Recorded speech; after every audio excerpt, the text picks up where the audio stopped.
Welcome. Sorry, I just messed up our own intro. Did it myself this time.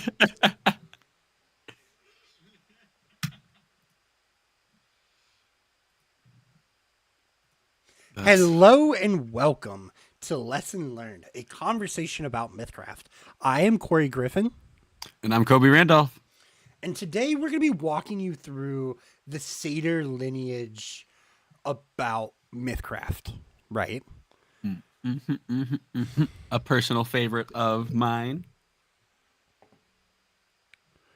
Right. What? So, like, before we get into it, saying that it's a personal favorite of yours, what draws you in about satyrs? Like, is it talents? Is it flavor? Is it what draws you in? Flavor. I absolutely adore the Satyr culture. How they're written about. It's very much so. Lesh's backstory is very derived off of the culture they were written based off it. They live from there off the Everwilds, and just they love to party, and every day is a holiday to them. And I just think that helped really embrace the character I wanted to tell with Lesh. So I think it fit really well with that, and I just fell in love with it. Truthfully, I think it's so freaking good. I mean, it really and truly is amazing. I love like the world that we built for Tales of Yvard, and then even more so, I love the Grove of Stories. One of Right. my favorites. Um, No bias, definitely of not. course, there's a lot of bias, and like I can sit here and talk about my world and how it's awesome and it's pretty and it's amazing. Go listen to it. The Grove of Stories is just so wholesome and wonderful that just go listen. It's great, right? We had to introduce an NPC just to get him out. And even then, it was still tough. Even though I knew I had to leave, I was like, "It's kind of nice here, though. It do be nice." It do be nice, that's for sure. So let's go ahead and start talking a little bit about the traits, and maybe even a touch on the culture because you said that is kind of what brought you in, right? Um, so like food and drink being shared freely is something that is super ingrained into the Grove of Stories, right? And we Yep. we did kind of take that out of the culture description that we don't normally talk about here on the channel. hmm Um, That money thing, on the other hand, a little less so, especially if you look at Lesh. But no, but yeah, definitely. I think the everyday being a holiday and the food and drink being shared, just because with the big ceremony at the end of every night and telling stories, I think that part we definitely used that to help build some of the grove, and it was kind of helped set a good base to build a beautiful thing out that we did. it was peak. It was absolutely. I loved it. Right. I missed the Um, grove. I don't. You know how much work I had to put into that episode? I'm joking. It was amazing. A part of me thinks that the crew in our podcast would have such a culture shock going into the Grove, It'd be right? wild. Um, I'm thinking most of them would struggle with the idea of this is just a long ass table in the middle of the grove. What is this? What do you mean you all sit here and eat?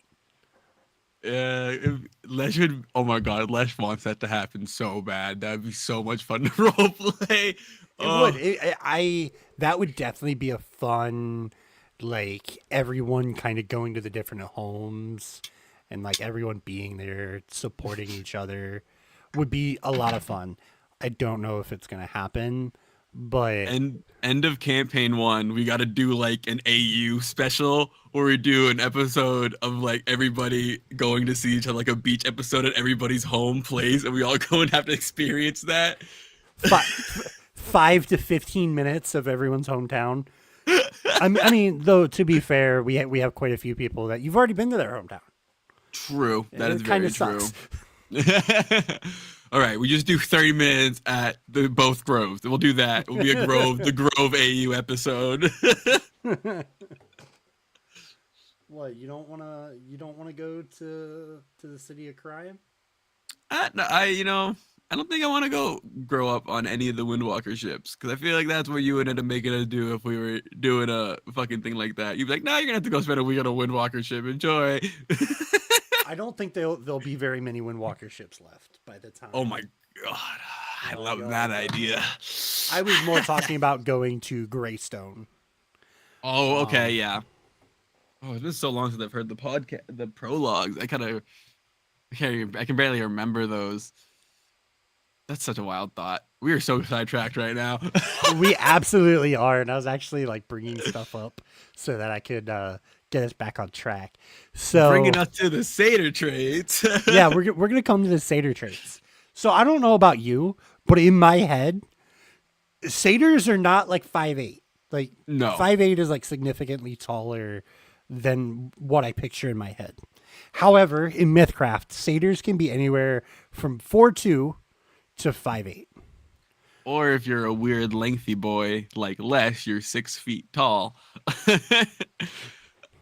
Those 4 inches were very important to you, so I gave it to you. Hey, sometimes this is a fantasy for a reason. Let me live Yeah, it. yeah.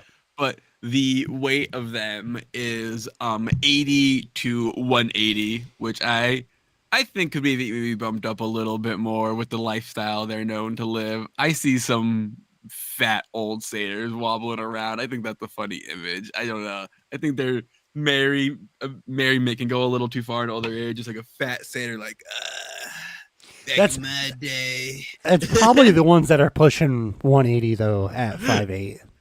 True. Yeah, I get that is my fade's kind of short. Their So size. Oh, my go bad. ahead. I'm sorry. Oh, Yeah.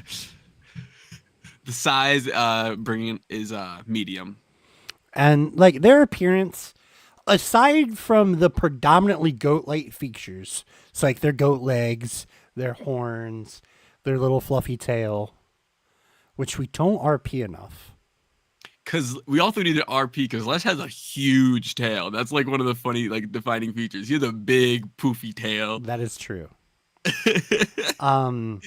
Satyrs visually resemble humans in all of the various ways that they look, like we talked about last week when we talked about humans. So full scale of whatever you want to do with it, right? Yeah. Lesh's tail, I don't think it was base. I think his tail is kind of like it's almost like horse-ish, but more poofy. Is really kind of what it reminds me of, for him. But satyrs they reach maturity around the age of 16 and naturally live to about 100 to 120 years old. Now that is the lifespan of a satyr in like base Smithcraft. Again, talk to your MC. Some of them might prefer them to be a little bit older. Maybe they take longer to mature. Whatever. We relatively stuck to a lot of the lifespans from the base game. Lesh still isn't mature though, if we're really thinking of talking about it. He's physically mature. He's drinking age at least. He is a drinking age, thank God. So next we come into some of the features. And some of these features I very much enjoy and would build a very different satyr from Lesh about, which we'll get to in the end. So the first one that we come to is Lesh's absolute favorite, is Ram Oh, the big hitter. getting DDT'd on a boat. So you may attempt to charge and headbutt an opponent. By spending 3 action points, you may move up to 10 feet and use the shove maneuver. If you succeed, the target takes 1d4 blunt damage in addition to being shoved. This feature can only be used once per turn.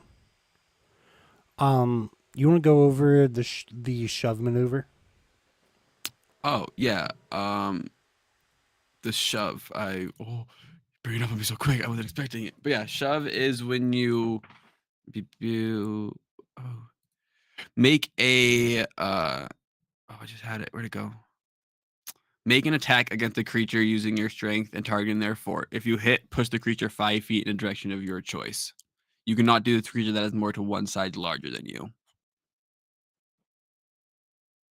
Um, and the next feature after that, well, actually, no. Before I do that, just Lesh and this feature have such a beautiful history, and I think Lesh is a great example of just because a feature lineage gives you an ability, you don't need to build around it for it still to be beautiful to have. The 2 times we've used the Satyr Ram ability, one of the newer episodes, so I'm not going to spoil that, is absolutely hilarious. You should go check it out and catch up if you haven't. But in the beginning, Les used the Ram trying to fight. As we know, Les is not great at fighting, and proceeded to get DDT'd into Goran's Briar. Oh, what is the name of it? I can't forget his big spell. He uses it so much. That would be Tangle of Brambles. Tangle of Brambles. How did I use it? It's like one of our biggest spells we use, and I can't remember my name. But yeah, I got DDT'd into some Tangle of Brambles, and that is a little peak. As I've said it multiple times, me and Spaz's home games, melee combat doesn't work. That is right there. All that. Right. And then also at level 1, we get to pick a unique feature out of the ones that we're going to talk about. Again, we get one at 1, we get one at 5, we get one at 10, 15, 20, 25, and 29. The first one that we come to has some interesting potential in some future things. But it's Arcane Affinity. Learn 2 cantrip from the arcane source of magic. Your magic attribute, if you do not have one, use your magic attribute. If you do not have one, use intellect. Which is, I mean, arcane cantrips are great. I think sprinkling a little bit of magic into anybody is fun. It gives you a little bit of range or just a little bit of utility. Mm-hmm. I think free magic's great. Lend power. Lend power. Lend power. That's that. Oh, we'll talk. That's and I love that spell. But our next one, Chaotic Mind. When any creature attempts to impose Charmed on you, it must roll 2d20 and use the lower. And strong, right? Yeah, it's great. I mean, Charmed is not super fun. No, because especially if you're like party versus 1, Charmed means that you're not going to be able to attack. Mm-hmm. I understand you're bringing up the condition so that you can read it in a minute, so you can just fact check me here in a minute.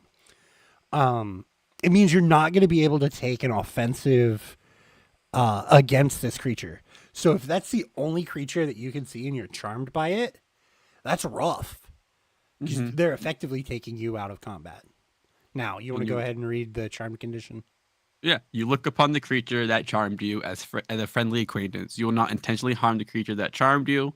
When the creature targets your ant, log, or will, they get TA. And when the creature makes a int or a charisma check to interact with you, they roll 2d20 and use the higher result. Unless stated otherwise, you know you are charmed after the condition fades. Yeah. So just like super strong lockdown. Oh, yeah. If it's one v many, it's super strong lockdown. That they're not going to target you. Right. You're not going to be able to target it. Mm-hmm. Right. The next I love getting rid of conditions. I'm sorry? I just love any way to bypass conditions or make them harder is so good. Conditions are brutal. There's a reason I use them so much. So the next one that we come to is going to be Dazzling Performance. And at the moment, it is 1 time per rest. You may attempt to impress a non-hostile creature through your performance. You're going to make a check using any performance skill of your choice against one target's willpower. If you succeed, the target gains the Charmed condition for 1 hour and views you as a friendly acquaintance. After this condition fades, They do not know that they were charmed by you. I don't know why I haven't taken this for Lesh. I don't know why I did it. It fits him so well. You have a stupid high performance too. Like, I I really do. It would be amazing. But after that, we go to Dazzling Performance 2, which prerequisite Dazzling Performance, and it becomes twice a rest. all right, and followed up that we have Dazzling Performance 3, which you need to have Dazzling Performance 4 or 2 4, and it just becomes Dazzling Performance becomes 3 times per rest. I mean, you're talking an hour of Charmed, dude. What do you need an hour for? Right? Oh, that'd be so funny. Is it you 3 on 3? It's actually nah, it's you guys can just have fun. Don't deal with me. I'm gonna charm 3 of you and walk into the castle while Usuri handles you guys. Well, it does say it has to be non-hostile creature, Oh, that is very true. but still, start playing your violin in front of the guards. The guards don't start out as hostile, right? You get what I'm saying. No, definitely. I like the idea of that. After that, though, we come to even toed ungulate. Ungulate. Ungulate. This is a repeatable one. Gains 6 skill points that you can spend on any skill with the athleticism or acrobatics tag. You cannot spend more than +4 points on a single skill in this way. Which, I mean, this is good. I mean, I love skill points. Athleticism and acrobatics, I think, come up a lot too. In a lot of, just situations that heroes are going to be in, you're going to have to use some of that stuff to get through any non-combat situations. I think this is a really good one. Yeah. And repeatable too. So Yeah. So you could get that bonus up pretty high if you want it. The next one that we're going to come to is going to be Face Spirit. Gain 6 skill points that you can spend on any of the following skills. You cannot put more than 4 points in a single skill using this feature. So you have acrobatics. You could take tumbling or balancing. Under athleticism, you could take athletics or sprinting. Crafting, you could go alchemy, brewing, cooking. Maybe a possible thing for Lesh to think about. Glass blowing or wood carving. With the influence tag, you're looking at things like gossiping and persuading. With the luck tag, you're looking at fortuity. With the observation tag, you're looking at eavesdropping. With a performance tag, you're looking at dancing, entertaining, an instrument, or savoir-faire. And finally, we come to the subterfuge tag, of which it was only get sleight of hand. I think I took this for less. Do I remember what skill points I chose from it at the moment? I could not tell you, but I did love it. I do. This is such a good a range of skills that you can kind of put. Like, there's so many different options that allows you to go to with skill points. Mm-hmm. Surprisingly, satyrs are also. We talked about humans being very, very skill monkey-ish. Satyrs, while I don't think they're quite as diverse as humans being a skill monkey, there's a lot of skills, and we'll get to it in a minute, that you can buff kind of quickly, I think, with satyrs.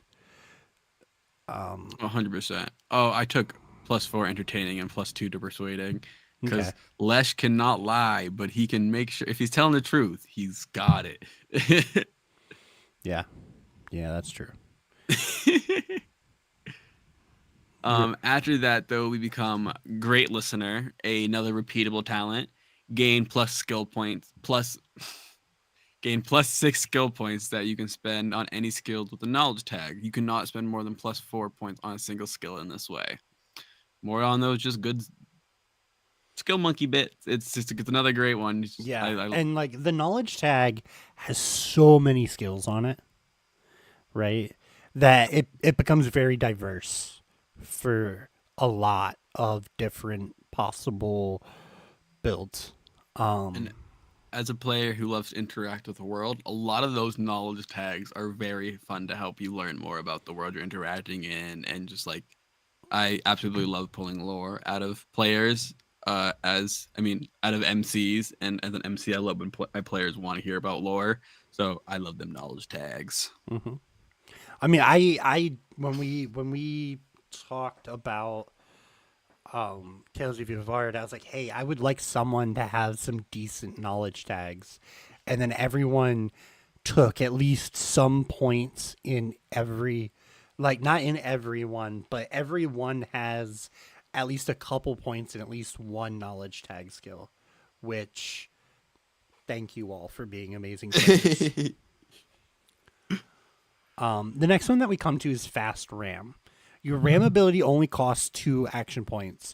You can still only use it once per turn. Hey, less AP cost? Yeah, it's good. I love it. Lesh will not be taking this, but it is if when you build for the Ram ability. I mean, I think it's a great ability. I think it's a really fun combat ability for a Satyr to have.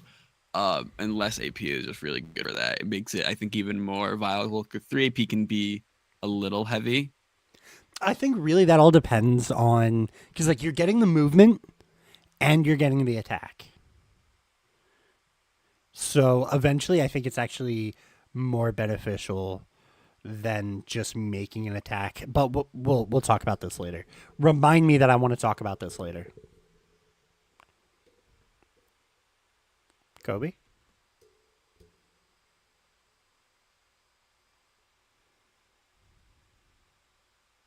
Sorry, we're having slight technical difficulties. Kobe, are you here with me?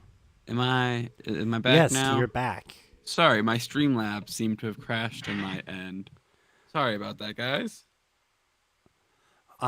Remind me that I want to talk about Fast RAM and the AP cost at 3 later, because it'll make sense. Mm-hmm.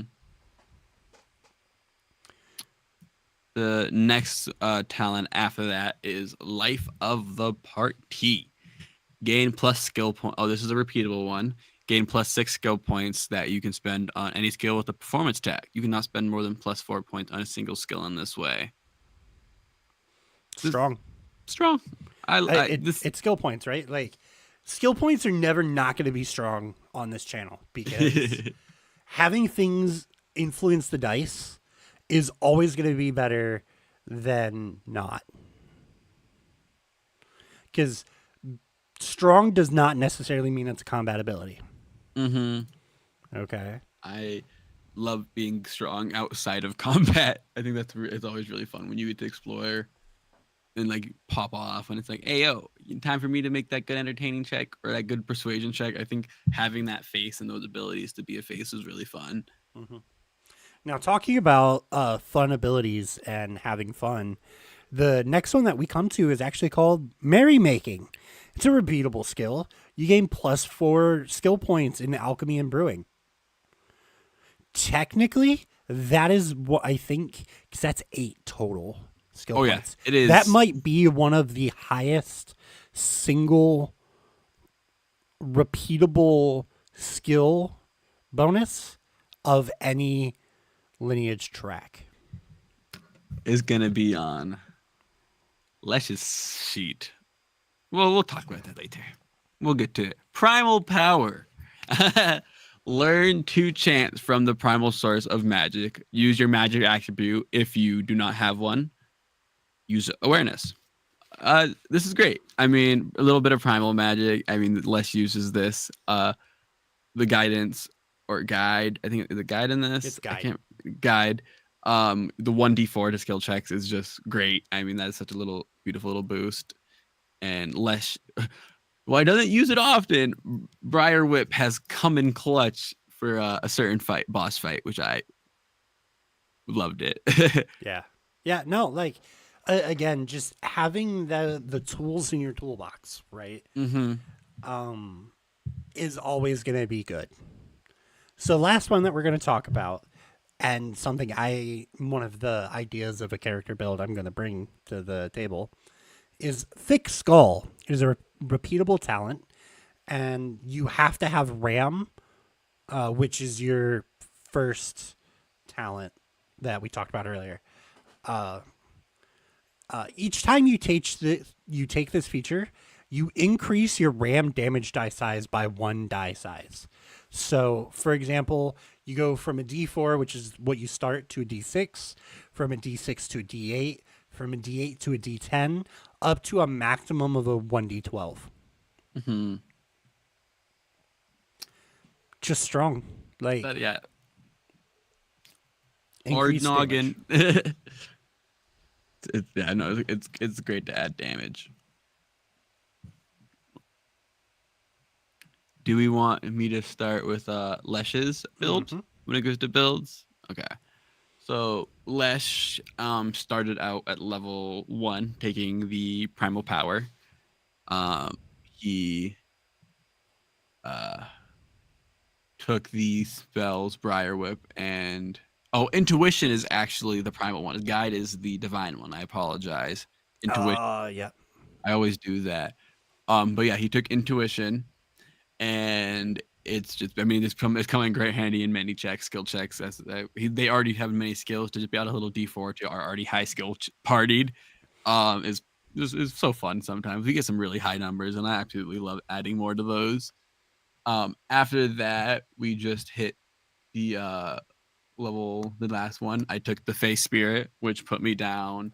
I put +4 entertaining and +2 persuading to make me a little bit more of the storyteller that I am, and I have no deceiving as the face of the party, which we've come to find out causes some problems when you're running with the people that Les is running with. Um, which is really funny. I don't think I'm going to change it. I just think it's going to be really funny. Going farther down the line, I'm most likely gonna be taking merrymaking for the rest of the way, truthfully. Because You're less not going to increase your cooking skill. no. I'm increasing my intelligence skill, and I can't increase it. I already took Face Spirit. Cooking is a knowledge based skill. Okay. So maybe, because I didn't realize that. We're I'm taking one of great listener, and I'm then we're I'm going 90% sure that cooking is a knowledge based skill. if cooking is a knowledge based skill, that is the plan. Um, Not me quickly scrolling. but yeah, if that is, it would be I would take one of great listener for the knowledge based, because I love the cooking, and then the rest is gonna be alchemy and brewing, because Lesh's long term life goal now that he has this basket, brewing casket, is to make a successful business off of it. And this will only make it better with him and Corn sitting around that freaking casket.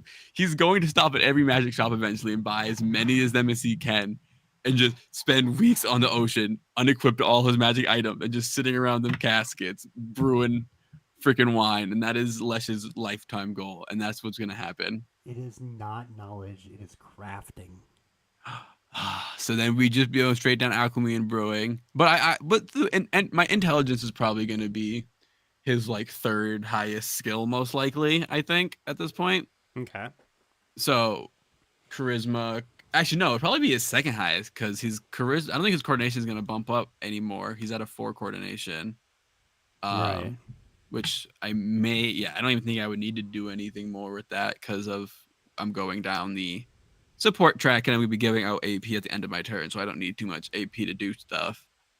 So intelligence will probably be my second highest one. So I already have high enough cooking just with being an intellectual man I am. Other than the fact that you can't seem to roll above a 3 for your cooking skills. I can't roll above a 3 for any time I want to do anything I'm supposed to do. Okay. So this is one of the 2 builds that I had kind of the idea for, right? So high strength build. Oh, I really wanted to dive into this. This is the one where I was going to talk about fast RAM. Okay.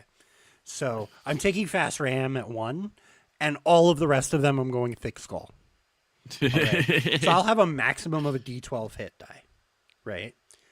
Do you know what the AP cost of anything else with the minimum hit cost of anything else with a D12 hit die is? Hmm. 3. Really? So I'm getting movement and an attack off at base without fast ram, right? For the same amount that it costs for anyone else to hit with a D12 hit die. That's very true. Yeah. Because unless you're doing a pugilist who has like a max out hit die with brass knuckles, and that's not easy to get. No, your later game than what I'm talking about, Yeah, definitely a and lot. even then, it's still not quite as good Yeah, with the free movement. with the free movement in there. And I could be a pugilist, I could have that as well. Hmm. Honestly, like you have to think of other things. I would probably go pugilist, like a strength based pugilist. Use this to kind of like really get into combat a little bit faster. Using ram as like my get closer, my final 10 feet oomph, right? Yep. Because I get the attack, right? And with fast ram, I'm now moving and attacking for 2 AP, which is less AP than it costs to attack with a D10, a D12 weapon. That is really freaking. And when you put it like that, that's great. Yes, it is my whole build when it comes to the lineage. I understand that. But you're like, it's kind of situational. No, it's not. No. No, it's not. You're Yeah. like, oh, it's kind of a heavy investment. No, it's not. It's a movement and an attack. Mm-hmm. It's yeah. No, you can. That's so good. Technically, it's a movement, an attack, and a maneuver all wrapped in one. Yeah, you can get the shove off too. Because you get the shove. So like, there is the high coordination, high strength situation where you hit with ram, push them back, and then move forward and keep attacking. Mm-hmm. Right. That's Like really and, good. and like that gives you an interesting little fun area of control. Like you can control the battlefield a little bit more. You shove people around. Nah, dude, no. That's really good. The other one that I have is another frontliner kind of, and I'm not 100% sure where I'm gonna go with this. So bear with me. Yeah. I'm probably gonna take primal power, because I want I think it's instinctive attack is the chant that gives me a bonus to hit. Mm-hmm. So I'm gonna grab that and probably, I mean, intuiting like you talked about is really strong. I'm also gonna grab just for the utility aspects of the arcane power one. It's just strong utility, right? Yep. You could build a massive like cantrip chant and manifestation character out of this, right? Could go heavy down the psionic magics and just have all of the magic.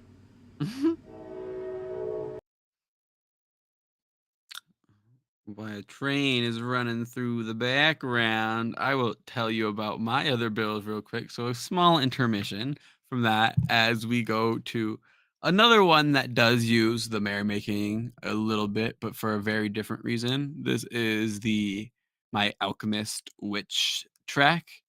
Um, this is a pretty much it is a satyr who was in a merry band and her merry band was killed. And she said, "Nah, man, people ain't cool anymore." And she decided to sit alone in this forest and just make a bunch of potions of evil shit. And she became an alchemist witch and is just brewing up. Probably has some chaotic mind in there as well for the flavor of it. Taking that at level 1 and then going just probably merrymaking with a little bit of face spirit and just yeah, going into the witch track super heavy alchemist and brewing up potions and being a little dancing witch in the satyr witch in the forest.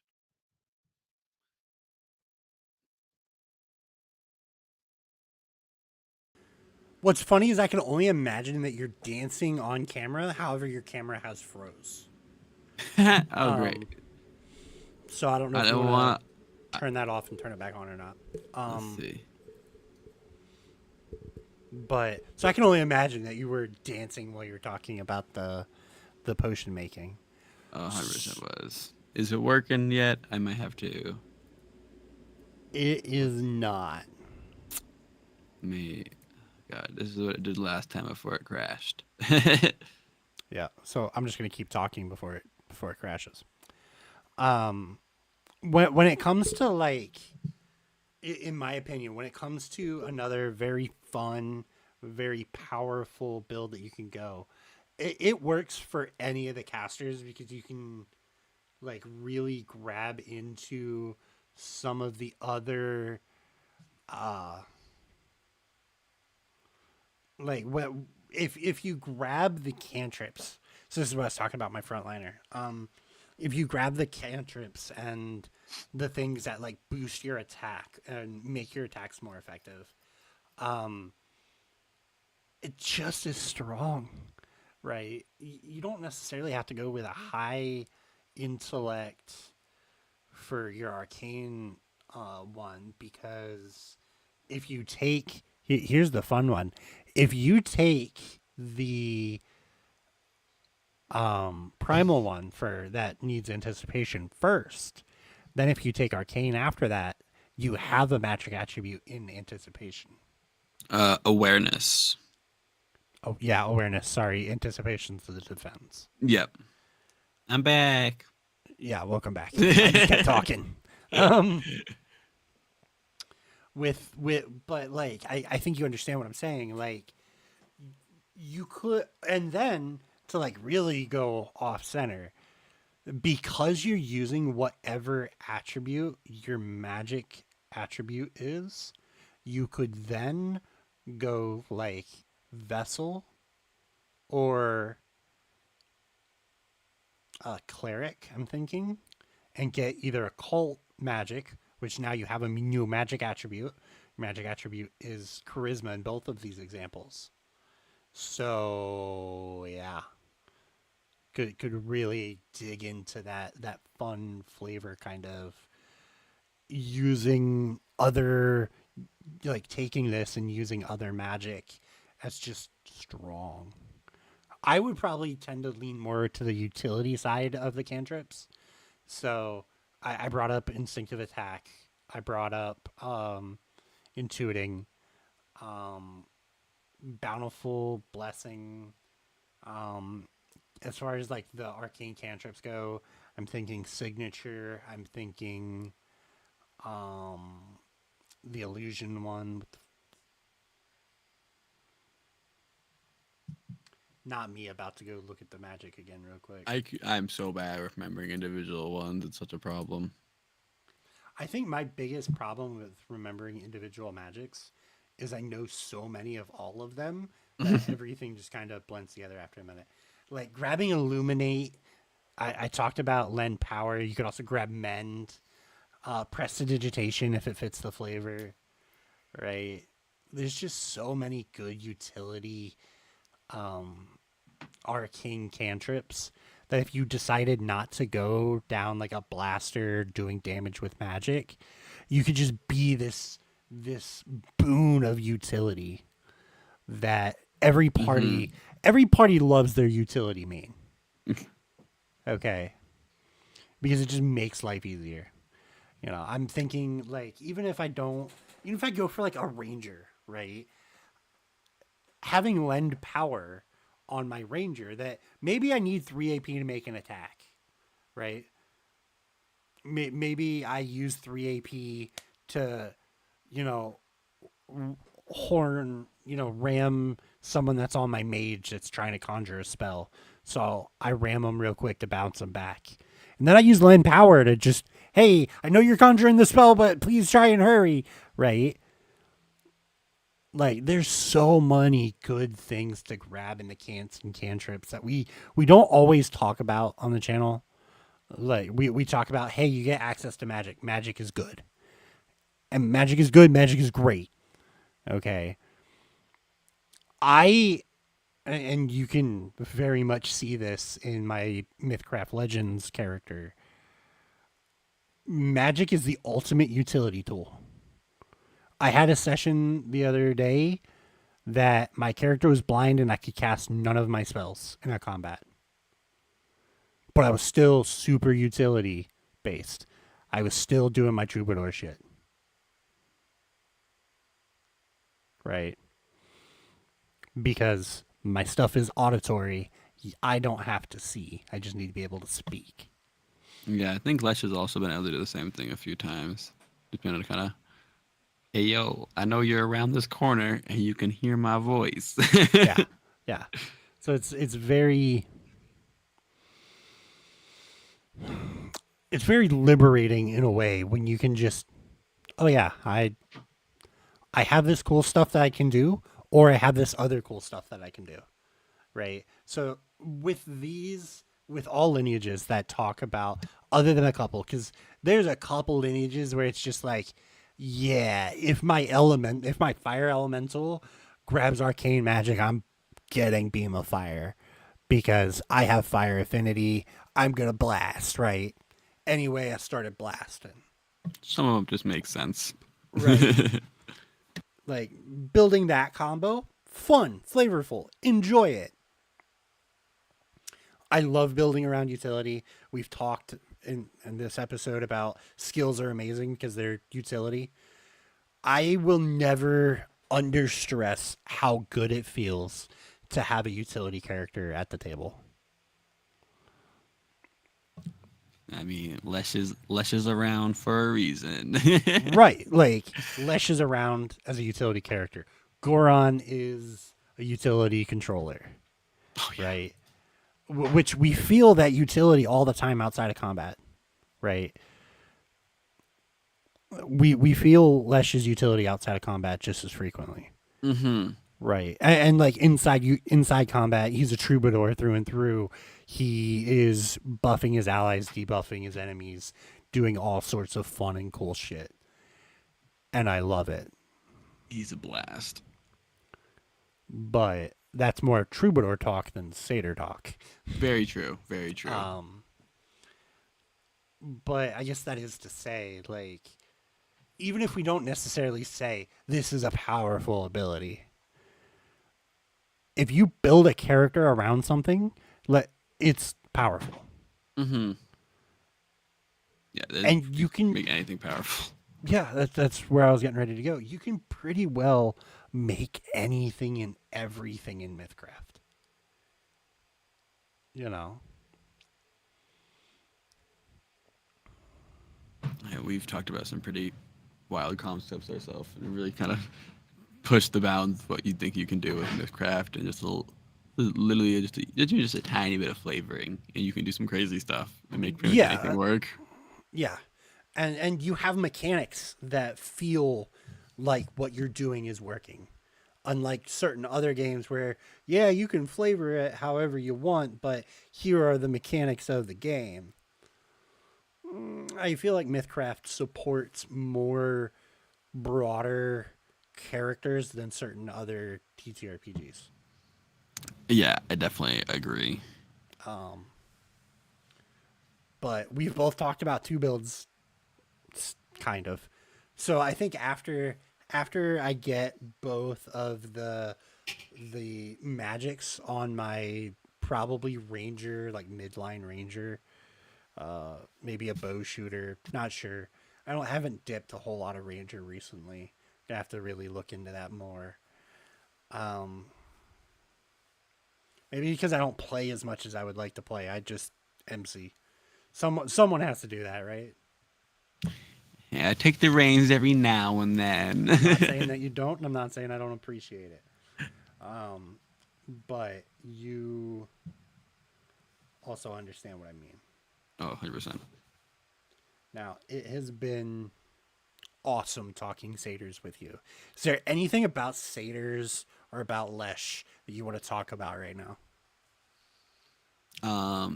He's amazing. He does great, cool things. Come watch him do real fun, cool things, and also blunder just as much in Tales of Yavard. The dice tell an amazing story for him.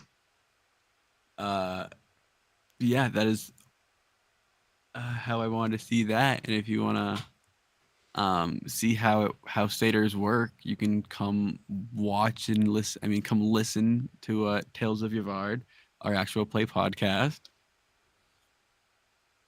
All right. Well, you're like doing half of the outro at the same time. Oh my bad. All right. So, that is going to be everything that we have for today. If you want to see how satyrs work, you can come see them in our actual play podcast, Tales of Yavard. We have a link for you. It should be in the video description. Also, check out our dice sponsor, Baron Dice. They make great dice. You can get custom made dice. It's really cool. The link for their website is going to be in the video description. I know there was a problem with the one last week. However, this week I have fixed that problem. The link should work. Sweet. If it does not work, please let me know in the comments below. Hopefully I can get it fixed this time. With that being said, if there's any conversation that you want us to have, or if there are any topics that you would like us to cover in the next episode of Lessons Learned, which will be next week, I believe we're going to be talking golems, right? Yeah, I think that's what we decided on. All right. Yeah, so next week we're going to be talking the big, the creepy, the weird. Next week we're going to be talking about golems. If you have any topics you'd like us to cover, go ahead and let us know in the comments below. We do check them before we finalize what we're going to be doing. So anyway, have a good week. Have a great week.